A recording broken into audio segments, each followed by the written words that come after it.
acheter son petit pain au chocolat. Oui. Elle est là en public, en direct, notre petite boulangère Isabelle Saporta. Bonjour Isabelle. Et oui, bonjour. Alors puisque vous nous suivez en vidéo aussi pour certains sur europe1.fr, eh bien vous voyez qu'on a agencé ici des galettes, des croissants. Ils n'ont pas tous évidemment la même forme, la même prestance, le même croustillant. On parle de ça parce que finalement chez nos boulangers on ne sait plus si on mange des croissants industriels, si on mange des croissants artisanaux.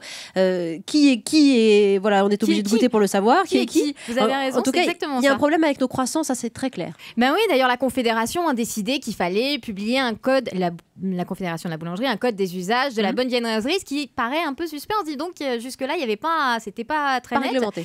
Alors effectivement, quand on voit ça, on voit ces jolis croissants, on se dit, Wendy, on a d'un côté les méchants industriels vendus par la méchante grande distribution, et de l'autre côté les gentils artisanaux vendus par les bons boulangers de quartier. On est d'accord? Bon, il y a des croissants tout mous, vous savez, au levain, et puis il y a des croissants plus croustillants. Alors celui-là, quand même, il fait un bon petit bruit. Voilà, merci parce qu'on fera le ménage après, donc il n'y a pas de souci. Désolée, pas de problème. Mais celui-là, il fait un bon petit bruit quand même. Bon, en fait, tout ça n'est pas si simple, Wendy, parce qu'aujourd'hui, il y a à peu près 50% des croissants qui sont effectivement industriels, vendus par nos boulangers. Alors tout ça est quand même dément, c'est-à-dire qu'en fait, on nous vend dans nos boulangeries de quartier, non pas des croissants faits maison, mais des croissants industriels. Alors tout ça est fait dans des usines fantômes, parce que pour les avoir visitées, je peux vous dire, ça fonctionne comme ça.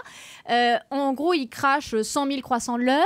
Alors elles sont fantômes, pourquoi? Parce que les industriels veulent pas dire qu'ils existent, parce qu'ils vendent aux boulangers de quartier. Bien sûr. Et les boulangers de quartier n'ont pas du tout envie de vous dire qu'ils achètent de l'industriel. Alors, et quand vous dites ils crachent des croissants, enfin, c'est... ils crachent. Non, mais c'est le croissant, c'est la pâte, c'est la pâte préparée. Ils font... non. Ou le Alors croissant là, déjà ils font fait. les croissants déjà faits, déjà formés. Ils sont juste pré-poussés, c'est-à-dire qu'en fait, ils sont petits encore, vous voyez. Et donc, ils arrivent chez le boulanger qui va les faire pousser, et après, qui va les faire cuire. Mais c'est tout ce qui va se faire chez le boulanger. Et comment on pousse un croissant? Je Comment ne suis pas spécialiste. Comment on le met? Il faut attendre un petit peu. Ça, c'est juste une question. C'est comme vous faites attendre votre pâte, c'est pareil. D'accord. Et donc, en fait, ce qui s'est passé, c'est que la Confédération s'est dit, c'est dommage, parce qu'on a un savoir-faire inouï en France, qui est effectivement le métier de tourrier. Alors, les gens, effectivement, qui font les croissants, ce sont des tourriers, ça s'appelle comme ça. Ils font de la pâte levée feuilletée. C'est un savoir-faire fantastique. Et on était en train de le perdre progressivement.